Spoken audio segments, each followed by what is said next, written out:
On refait la séance sur Public Sénat avec un invité pour commencer, pour débriefer cette séance de questions d'actu. Roger Karoutchi, bonjour. Bonjour. Sénateur UMP des Hauts-de-Seine. Alors avec vous, on va parler de toute l'actualité, des questions d'actualité, bien évidemment. Je voudrais qu'on revienne également sur ce qui s'est passé ce jeudi matin au Sénat, le vote sur la reconnaissance de l'État palestinien, le vote sur une résolution, qu'on soit bien clair.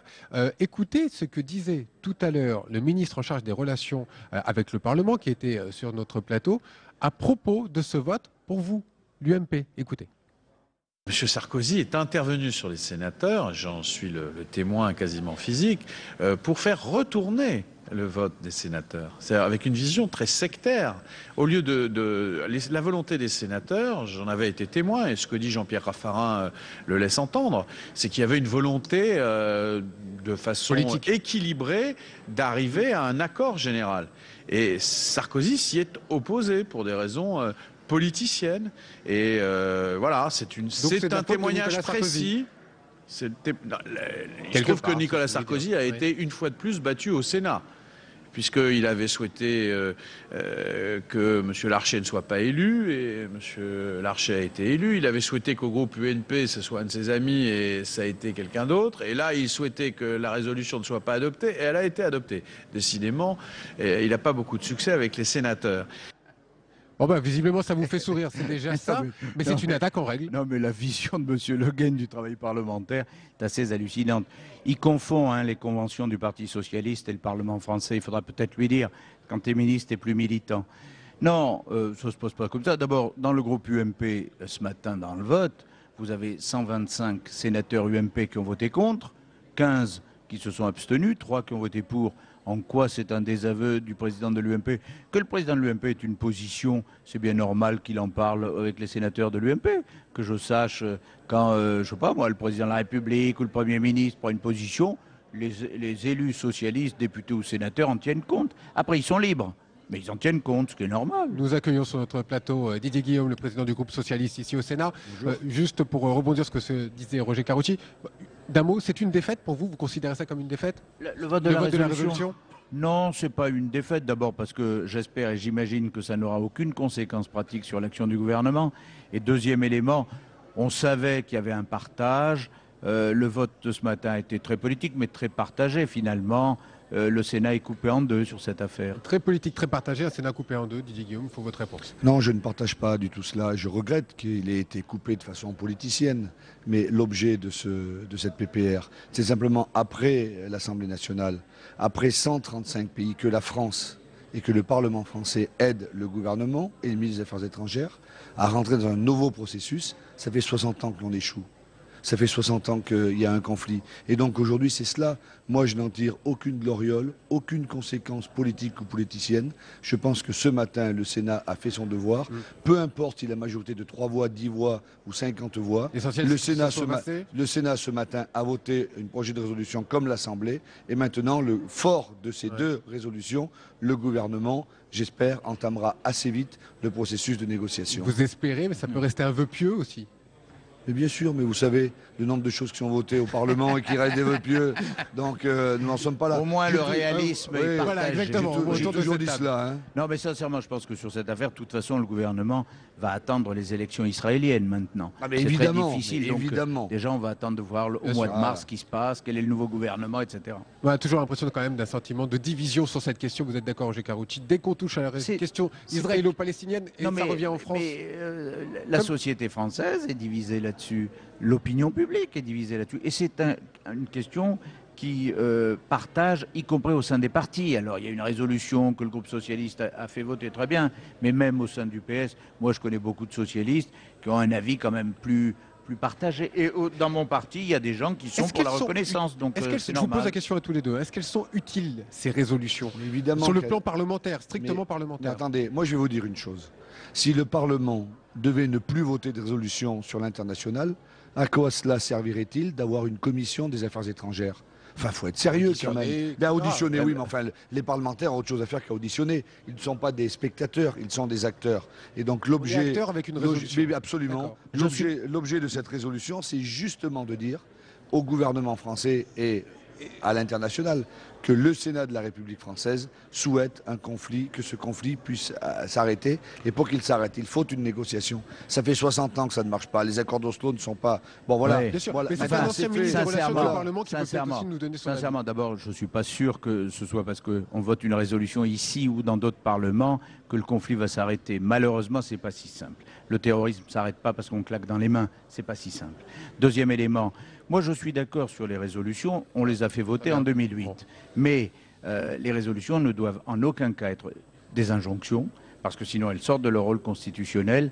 Et on sait bien, sans vouloir embêter le président Guillaume, qu'en matière internationale, ou en tout cas en matière de reconnaissance d'État, c'est un rôle éminemment gouvernemental, éminemment exécutif, parce qu'éminemment régalien. Mais nous l'avons dit, c'était pas une injonction, c'est une invitation. Nous l'avons dit, bien sûr, nous sommes d'accord. Moi, je regrette qu'on n'ait pas pu voter plus largement. C'est fait. On passe à autre chose et au gouvernement de faire son travail. Eh bien, on passe à autre chose. Je vous propose de passer à la loi Macron, dite Macron. En tout cas, c'est la loi sur la croissance. Écoutez le ministre de l'économie, c'était tout à l'heure dans l'hémicycle lors des questions d'actualité. Je ne sais de quoi vous parlez. Je ne sais d'ailleurs même pas si vous avez lu le texte qui a été déposé hier en Conseil des ministres, puisque vous faisiez référence, monsieur le sénateur, aux sanctions contre les travailleurs détachés. Il y a bien une disposition qui augmente les sanctions contre ces derniers dans le texte, donc vous ne l'avez pas lu. Alors maintenant, monsieur le sénateur, de quelle France parlez-vous et quelle gauche voulez-vous? Parce que c'est ça la bonne question. La France dont nous parlons, elle travaille le dimanche à 30% des cas. Elle travaille et elle consomme le dimanche. Et elle travaille déjà aujourd'hui trop souvent sans compensation. Eh bien ce projet de loi, il permet de donner plus de liberté sur le terrain et de mettre partout où c'est possible de la compensation. Ça c'est de la vraie justice et c'est de l'égalité, monsieur le sénateur. Ce ne sont pas des grands mots. Ah, la question était posée par Pierre Laurent. La réponse du ministre de l'économie, ça chauffe quand même à gauche sur cette loi, hein, dites-moi. Enfin, ça chauffe, bien évidemment que ça chauffe, mais ça chauffe sur tous les sujets. Parce que les Français aujourd'hui vivent mal. Les Français sont dans le doute. Ils ont du mal à percevoir la politique qui est menée. Et donc, ils se posent des questions. Et lorsqu'un projet de loi est présenté au gouvernement, avant qu'il ait pu être débattu, que des choses sont envoyées comme cela, il y a des craintes, il y a des manifestations, il y a beaucoup de monde. Ça cristallise sur le travail du dimanche, j'allais nous donner votre avis aussi, Roger Karoutchi. Pas que, c'est une loi qui a 100 articles. Oui, mais ça cristallise à gauche et d'autres. Voilà, c'est pas ça le sujet. Attendez, le sujet, c'est de libérer les énergies, de mettre de la fluidité. On peut ne pas être d'accord, mais enfin, force est de constater que si ça avait été fait avant, on n'aurait pas été obligé de le faire maintenant. Et si nous l'avions fait... ça, c'est pour vous. Non, si nous l'avions fait avant, nous n'aurions pas été obligés de le faire maintenant. Votre réponse, Roger Karoutchi. Moi, je crains, comme d'autres d'ailleurs, parce que moi, j'ai regardé arriver les premières propositions de ce texte Macron avec beaucoup d'espoir, puisqu'en réalité, les prémices, c'était la déclaration de Manuel Valls devant le MEDEF au mois d'août. J'aime l'entreprise. J'aime l'entreprise et je suis prêt à discuter des seuils sociaux, du travail du dimanche, des professions, etc. Résultat, déjà dans le texte Macron, tout ce qui concerne les seuils sociaux et tout est disparu. Sur le travail du dimanche, il met 12, déjà à l'Assemblée nationale, pas au Sénat, mais à l'Assemblée nationale, on dit peut-être qu'il faudrait mettre 7. J'espère qu'on ne va pas faire une loi pour passer de 5 à 7 quand même. C'est ce que vous aviez dit aussi, l'essentiel. C'est un peu étrange, ça, ce chiffre de 7. Moi, j'entends bien ce que dit le président Guillaume. Il faut libéraliser, il faut donner de la respiration, et tout le monde est d'accord.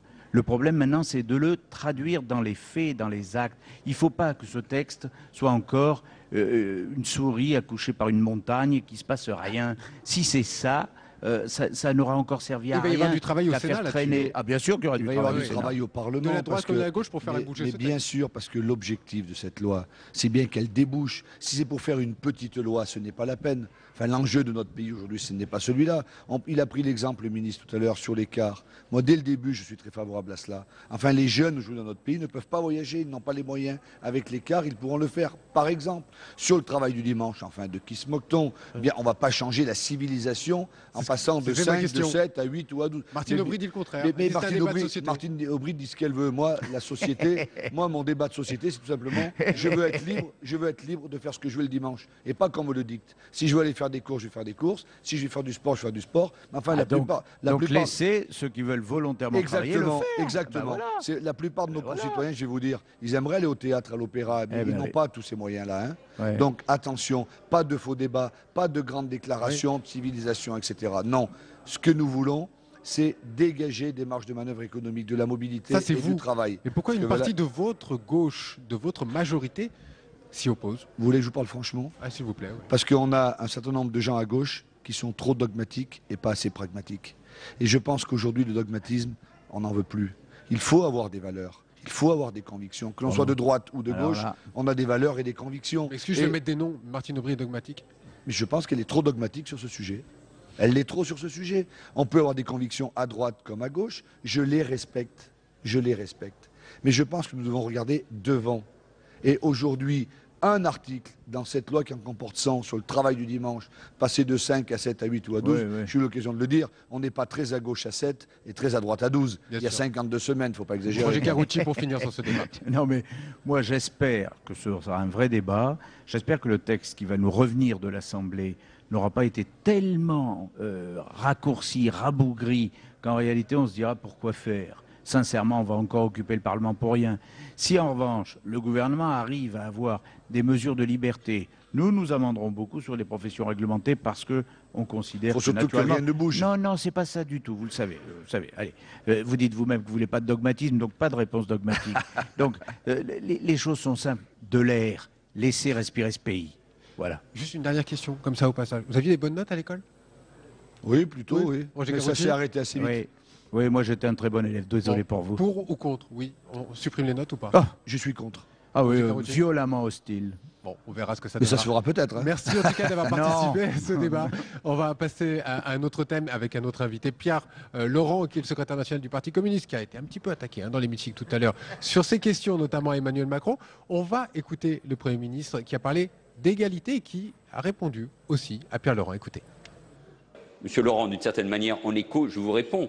Quand vous ne votez pas le budget de la nation, qui pour la première fois fait de l'école de la République le premier budget de la nation, c'est là où je m'étonne sur les leçons que vous voulez nous donner de républicanisme, de progrès et de gauche. Mais il faut combattre ces inégalités avant même qu'elles se créent à la racine. Et c'est le travail que nous devons faire dans le domaine du logement, de la santé et du logement et de l'école, parce que ce sont évidemment ces priorités. Demain, à l'occasion d'une réunion des ministres et des secrétaires d'État, je présenterai l'agenda des réformes sur les 2 ans qui viennent, jusqu'à la fin du quinquennat, pour mieux éclairer l'avenir. Et je peux vous assurer, et nous l'avons bien démontré hier au fond, c'était un beau symbole. Le midi, après le Conseil des ministres, nous présentions cette loi qui vise à redonner de la force à la croissance. Et le soir, je m'exprimais sur l'égalité. La gauche, quand elle gouverne, elle marche sur ses 2 jambes, le soutien à la compétitivité et tout pour l'égalité. Et c'est comme ça, je crois, que nous retrouverons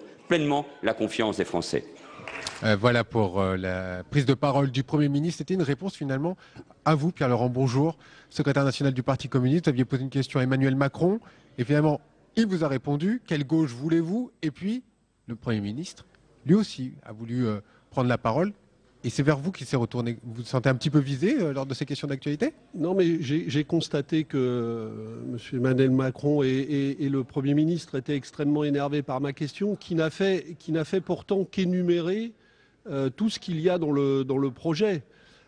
C'est donc et le ministre m'a répondu que ma question était caricaturale, mais c'est son projet de loi. Un petit peu quand même. C'est son projet de loi qui est caricatural. Et c'est un projet de loi, comme je l'ai dit, qui, à tous les étages, prévoit des mesures de déréglementation sociale. Et on aura beaucoup de mal à me démontrer qu'en avançant vers cela, on va vers de la création d'emplois.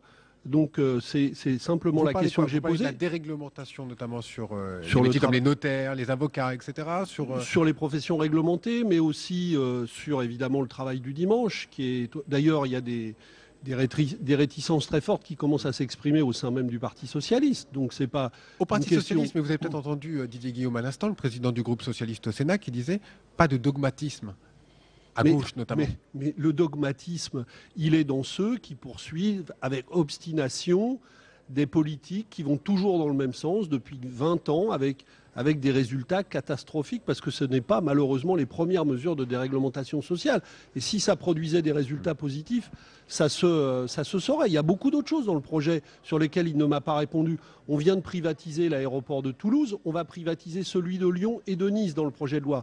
Donc les 3 plus grands aéroports régionaux de France. Vous vous opposez à cela, évidemment. Et on les fait passer sous contrôle étranger. Qu'on m'explique quel est l'intérêt Emmanuel Macron vous stratégique. répondra que c'est 49,1% qui passe au côté chinois avec un mais tout le monde sait qu'il y a un canadien. pacte Voilà. d'actionnaires qui donne la maîtrise de l'aéroport aux investisseurs chinois qui viennent d'en prendre de fait la moitié.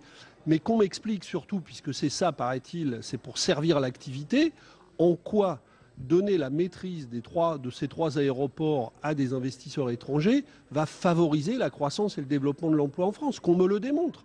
Moi, j'attends cette démonstration, mais je ne la vois pas venir.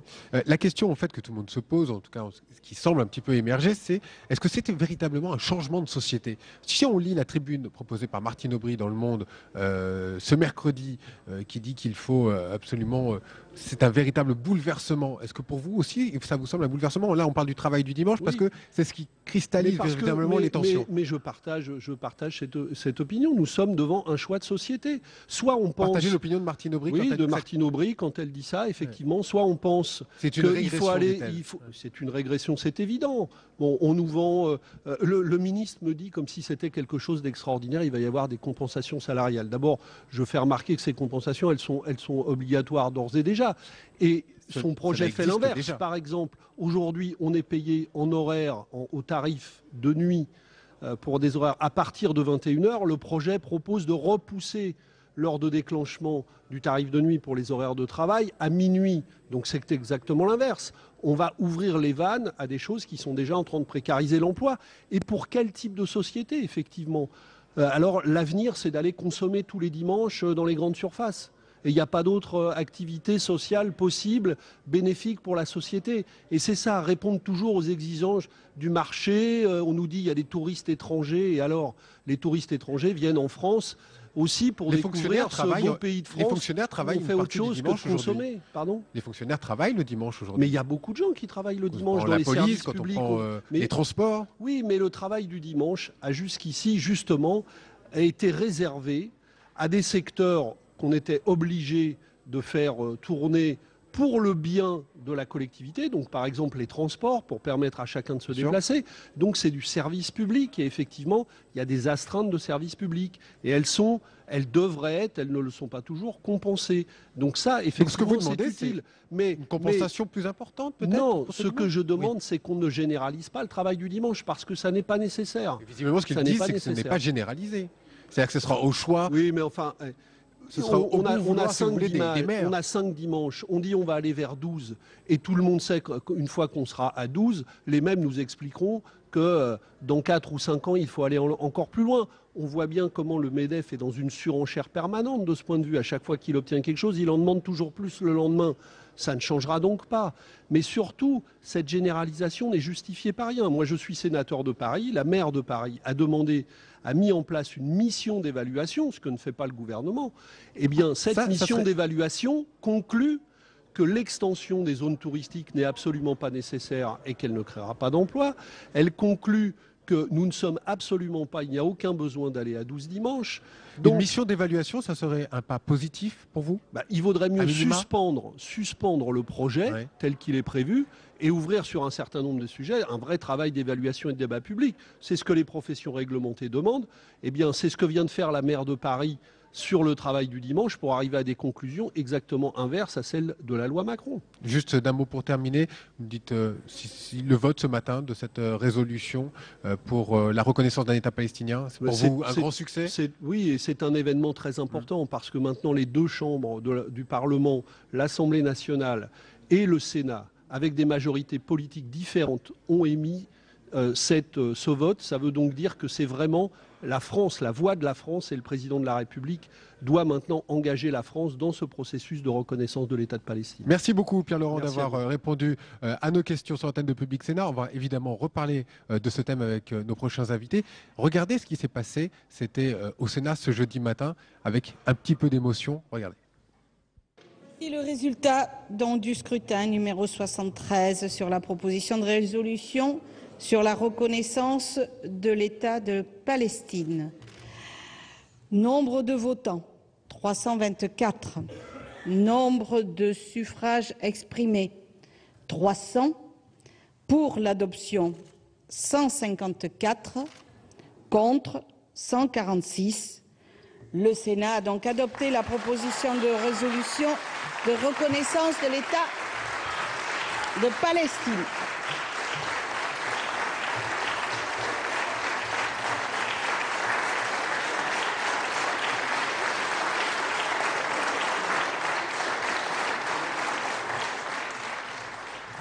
Ça, c'était lors du vote pour cette résolution sur la reconnaissance de l'État palestinien. On a vu des applaudissements, un peu de joie. Je vous présente nos deux invités pour parler de ces thèmes. Esther Benbassa, bonjour, sénatrice du Val-de-Marne, sénatrice écologiste, et Christian Cambon, sénateur UMP, également du Val-de-Marne. Vous avez pris ça pour une défaite personnelle, vous, ce matin, l'UMP?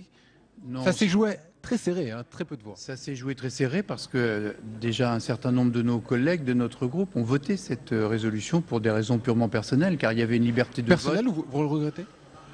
Je pense que le Sénat vient de rater une belle occasion, car nous avions, avec la Commission des Affaires étrangères, proposé une autre voie. L'Assemblée nationale, à l'initiative d'Elisabeth Guigou, avait proposé un texte, n'avait pas discuté, n'avait pas vraiment travaillé. Nous, la nouvelle majorité au Sénat, nous avons proposé une autre voie. La Commission des Affaires étrangères avait auditionné le ministre des Affaires étrangères, les ambassadeurs d'Israël, de Palestine, etc. Et moi, personnellement, auprès du président Raffarin, j'ai beaucoup travaillé pour qu'il y ait une résolution commune qui aurait pu être votée peut-être par tout le Sénat. Et ça aurait pu marcher, Esther Benbassa? Je n'en sais rien. Moi, j'ai pas vu le nouveau texte. Moi, j'ai travaillé sur un texte. Oui, j'ai travaillé sur un texte. Occasion perdue alors, hein, oui, parce moi, que nous avions fait plusieurs résolutions. Moi, j'avais appelé très tôt dans l'IB pour qu'on les mette ensemble. C'est pas une question d'ego. Il fallait aller de l'avant et faire un texte commun. Et on a fait un texte commun la semaine dernière. Moi, je croyais que l'UMP... Vous avez fait un texte commun avec toute la gauche. Du reste, ce matin, les interventions reflétaient bien cet esprit. On a rappelé que c'était une initiative portée par les socialistes, les communistes, les écologistes. C'est très bien, du reste, ils sont tout à fait dans leur logique. Je pense que simplement avec quelques efforts rédactionnels... Dites-nous, quel effort? Donnez-nous un ou deux exemples, peut-être. Écoutez, par exemple, nous souhaitions introduire 3 mots supplémentaires qui allaient du reste tout à fait dans le sens des préoccupations du ministre Laurent Fabius, qui était que cette reconnaissance doit intervenir le moment venu. Qu'est-ce que ça veut dire, le moment venu? C'est peut-être pas tout de suite. Et moi, je vous dis aujourd'hui, et je prends le pari de savoir quand le gouvernement, dont c'est la compétence, va reconnaître la Palestine en tant qu'État. Quand le fera-t-il? Eh bien, souvenez-vous de cette question, car je pense que ce n'est pas immédiatement que les choses vont se passer. Laurent Fabius a été assez précis. Il a dit que il y aura une résolution proposée à l'ONU s'il y a échec. Voilà, alors ça nous donne déjà un tout petit peu de temps. Et c'est justement, paradoxalement, dans ce sens-là, nous soutenions les efforts de Laurent Fabius, qui nous a dit il faut 2 ans, il faut une conférence internationale et il faut une résolution qui soit équilibrée. Donc vous demandez, Esther Benbassa, est-ce que la France agisse vite? C'est notre point de frottement. Moi, je voudrais répondre au texte que j'ai pas vu, mais ces 3 mots changent la résolution. À ce moment-là, on n'a pas besoin de la voter puisque c'est le moment venu. Alors, je ne vois pas Laurent Fabius. Alors donc, vous aviez demandé qu'on ne vote pas le texte. Le texte aujourd'hui. Eh ben oui, ces 3 mots changeaient complètement la portée. Oui, tout à fait. Moi, je pense que nous ne partageons pas le même avis, mais ce n'est pas grave. Bien sûr. Moi, je suis une militante de la cause palestinienne et moi, je vais dire ce que je pense là-dessus. Moi, je suis pour l'existence de l'État d'Israël et je suis convaincue, parce que je suis pour l'existence de l'État d'Israël, que si on ne fait pas un geste symbolique, les 2 parties ne se mettront pas autour de la table. Et si les signes, disons, alarmants de cette résolution, qui va donner naissance à d'autres résolutions, se perpétuent, j'ai l'impression qu'on va un petit peu mettre les 2 parties autour d'une table assez rapidement, même si les négociations n'y aboutissent pas. Mais qu'est-ce que vous voulez si on ne donne aucun signe? Comment voulez-vous qu'on fasse quelque chose? Sinon, c'est le statu quo convient à Israël, peut-être le statu quo convient aussi à l'autorité palestinienne. Écoutez, il y a 135 pays, je crois, qui à ce jour ont déjà, sous forme de résolution, reconnu la Palestine en tant qu'État. Est-ce que ça a changé quoi que ce soit? Mais pas l'Union européenne. Il n'y a pas Parce eu que de l'Union pays de l'Union européenne, européenne. et ça c'est un des efforts que nous avons demandé au ministre des Affaires étrangères, l'Union européenne se présente sur cette affaire de manière totalement dispersée. Quand on regarde la résolution votée par le Parlement espagnol, qui au demeurant est une résolution consensuelle, votée par la gauche et par la droite. Elle ressemblait un petit peu à celle pas que du tout, vous auriez voulu Pas du tout, puisque la résolution espagnole j'entends, dit que la reconnaissance est une conséquence et non pas une entrée en matière. Et là, il y a une différence, effectivement. Les mots pèsent dans cette affaire, car en diplomatie, il faut faire attention à ce que l'on dit et à ce que l'on écrit. Et par ailleurs, on sait très bien que seul le gouvernement, seul l'exécutif, seul le président de la République peut prendre cette initiative. La prendra-t-il, puisque maintenant il y a un vote de l'Assemblée et du Sénat? Eh bien moi, je prends le pari que ça ne va pas se passer tout de suite. Est-ce que vous demandez au président Hollande, est-ce que vous demandez au président François Hollande aujourd'hui d'activer un petit peu, après ce vote de résolution, d'activer cette demande? Oui, mais je pourrais le demander.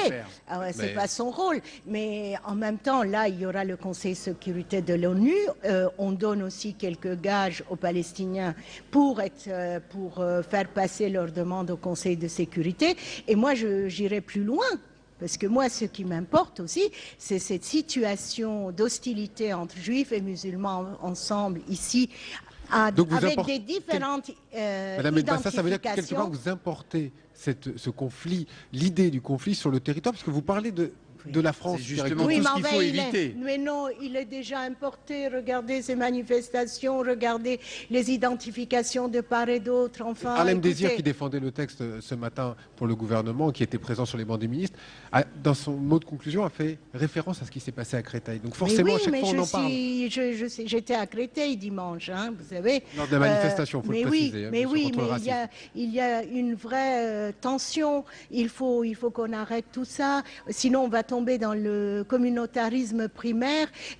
Sinon, on est dans la... Dès qu'on parle d'Israël-Palestine, évidemment, on retombe sur ce thème-là. Oui, parce que chacun s'identifie de son côté. Ce qui n'est pas le cas dans les autres pays européens. Du tout, mais parce qu'il faut dire que les communautés sont moins importantes aussi dans ces pays. Il y a 600 000 juifs, 5 millions de musulmans. Ce que je veux dire, c'est que pour ça que la question est délicate à traiter, on le voit bien aussi, bien sûr. en fonction des votes des uns et des autres. Ma collègue Madame Benbassa ne va pas être d'accord avec ce que j'ai dit, mais je pense qu'il y avait aussi un petit message à connotation de politique intérieure dans cette affaire. Que voulez-vous dire? C'est très simple. Je pense que la communauté musulmane de France n'a pas bien accueilli les réformes sociétales et notamment le mariage pour tous. Ça, c'est quelque chose d'établi. Ils nous le disent tous. Donc, je pense que c'était une manière d'apporter un peu de sérénité et de recréer une relation un peu plus paisible et favorable. Il y a même des associations de personnes homosexuelles. Alors, chez les Juifs, donc il n'y a pas eu de débat. Sauf que je vais vous dire, chers collègues, aujourd'hui, j'ai lu la tribune de monsieur le président du CRIF. Il donne une interview et il dit, il parle des problèmes qu'il y a dans la communauté autour de cette reconnaissance, parce qu'on lui reproche de s'être opposé de cette façon-là. Voilà. Je peux vous envoyer l'article. Ça sera fait. Merci beaucoup, Madame Benbassa. Merci, Christian Cambon, d'avoir participé à ce débat. Évidemment, on en reparlera dans nos prochaines éditions. Restez fidèles aux chaînes parlementaires. Bonne journée à tous.